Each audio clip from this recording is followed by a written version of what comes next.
రేవంత్ రెడ్డి ఏడాదిలోనే 1,40,000 కోట్ల అప్పు చేశారని బీఆర్ఎస్ వర్కింగ్ ప్రెసిడెంట్ కేటీఆర్ అన్నారు. సీఎం కుర్చీ కాపాడుకోవడం కోసం రేవంత్ ఢిల్లీకి మూటలు పంపుతున్నారని కేటీఆర్ ఆరోపించారు. బీఆర్ఎస్ అధికారం కోల్పోయింది కానీ పోరాట పటిమ కోల్పోలేదని చెప్పారు. తెలంగాణ భవన్ ఇకపై జనతా గ్యారేజ్ అని, ప్రజలకు ఏ కష్టం వచ్చినా ఇక్కడకు వచ్చి చెప్పుకోవాలన్నారు కేటీఆర్. ఒక సంవత్సరంలో రేవంత్ రెడ్డి ప్రభుత్వం చేసిన అప్పెంతో ఎరికేనా? 1,40,000 కోట్లు. నువ్వు మరి ఒక సంవత్సరంలో 1,40,000 కోట్లు అప్పు తెచ్చి ఏం చేసినవరా అయ్యా అంటే ఆయనకి తెలియదు. ఒకటి మాత్రం చేసిండు, ఒకటి మాత్రం నిజాయితీగా చేసిండు. ఢిల్లీకి మూటలు మాత్రం జోరుగా మోసిండు. 1,40,000 కోట్లు మనకు అస్తలేవు కానీ ఢిల్లీకి మాత్రం మంచిగా వేల కోట్ల రూపాయలు సంపుడు. కుర్చీ కాపాడుకోవాలి కదా, ఆ పని చేస్తాడు. పోయింది అధికారం మాత్రమే, పోరాట పటిమ కాదు.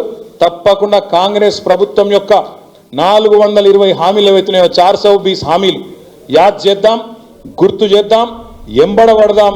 ఈ 4 ఏళ్లు ఖచ్చితంగా కాంగ్రెస్ ప్రభుత్వానికి చుక్కలు చూపెట్టే బాధ్యత మా కార్మిక విభాగం తీసుకోవాలని చెప్పి మనస్ఫూర్తిగా కోరుతూ, మీకు తెలంగాణ భవన్, ఇది తెలంగాణ భవన్ కాదు, ఇవాళ ఇది తెలంగాణ జనతా గ్యారేజ్. ఇది ఇక్కడ మీరు ఎప్పుడు కావాలంటే అప్పుడు రావచ్చు. ఏ సమస్య ఉన్నా నేరుగా ఇక్కడికి రావచ్చు. మీకు ఎప్పుడు ఏ సమస్య ఉన్నా దయచేసి రండి.